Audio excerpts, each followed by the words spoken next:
Alright, hey guys, Tiz here from Chiseled Fitness. This week back with another video, this time on 3 steps to overcoming overeating.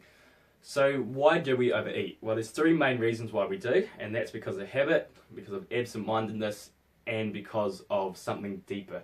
When I talk about habit, that's pretty much we are learned, or we eat in learned patterns. So when you're younger, your parents might have told you to finish everything on your plate, and because of that, we grow up feeling like we need to finish everything on our plate, every little bit of food, even when we're full, and that really does tend to increase the calories we consume, which leads to weight gain. So that's a big reason. That's because of habit. And then we have absent-mindedness, which is snacking while you're doing an activity. And a good example of this is when you're at the movies or you're watching a movie at home, you have that food in front of you and you're not really paying attention to what's going in your mouth. You're kind of just watching the movie and you're just putting things down the hatch, and that does tend to lead to a lot of excess calories as well. And this can also be when you're driving a car, just eating while you're driving, or eating and snacking while you're actually cooking food as well. And then going on into number 3, and one of the 3 main reasons why we overeat is because of something deeper. What I mean by that is either eating for pleasure or eating for comfort, and that's because either you're stressed or you're emotional, and that's when we call emotional eaters. That's what we call emotional eaters, when you eat when you're emotional. And that there also as well leads to a lot of excess calories.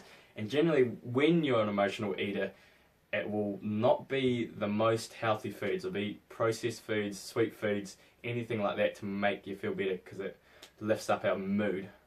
But we pay the price when we add that weight, you add that unwanted fat. So going on into the 3 main steps on overcoming overeating is, number 1, we want to pay attention. So pay attention to what you're eating.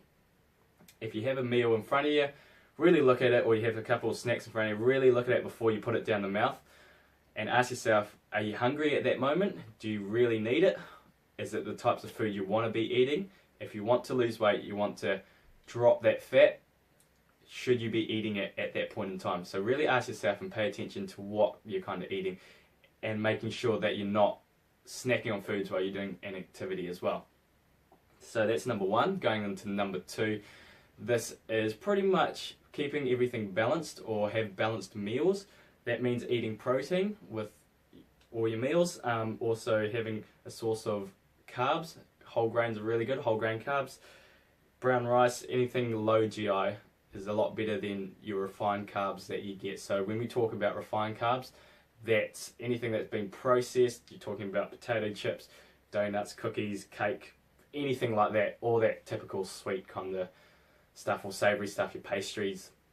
It's all your refined carbs. So we want to kind of stay away from those. And then we also want a daily serving of our fruits and veggies as well, and make sure you're drinking lots of water too. And then we've got number 3, which is staying tuned in with your body. This leads on to what I said, when paying attention, whether you really need it or not at that time if you're hungry. But when you're eating your food, are you feeling like that you're still eating even though you're full? So have your dinner tonight, and I just want to challenge you with something here. Keep eating, eat slow if you can, because that helps with your hunger signals, but go to the point where you're just slightly getting that satisfied feeling. Your stomach's not sticking out, because that's when you know you've had too much, but you're just satisfied, and just eat a little bit past beyond that point. You want to be hitting roughly in a good satisfied mark, but you don't want to get to the point where that stomach is sticking out. And that's where you know you're in the perfect balance. You know something's in your stomach, you're not hungry, yet you're not too full as well. So it's going to take a bit of used to, especially if you're used to barreling through your food and just getting everything all at once. You eat really fast, all that kind of stuff. And what I teach my clients, so I just mentioned now, is eat slower, or eat slowly, and eat to your 80% full. Whereas 100% is where you're having trouble breathing and your stomach's having to be out here, where 80% is, yep, I've had something, I'm feeling good, something in my belly, I'm not hungry anymore, but yet I'm not having to breathe hard because I've had too much. So keep in mind with those 3 things. I'll say it once again. We've got practice, or pay attention to what you're having, practice balance, and stay tuned in with your body. So those three key things are what's going to help you really keep an eye on how many calories you're having, or eliminate some of the foods that we really don't need. And naturally, if you do that, the weight will drop, and you drop some of fat with that as well. And then obviously when you're feeling good, your confidence increases, you feel better about yourself, and it leads into all other areas of your life as well. So make sure you pay attention, use these 3 steps to overcome overeating, and you're going to be set on a good path. You're going to be on the right track to really reaching those fitness goals of yours.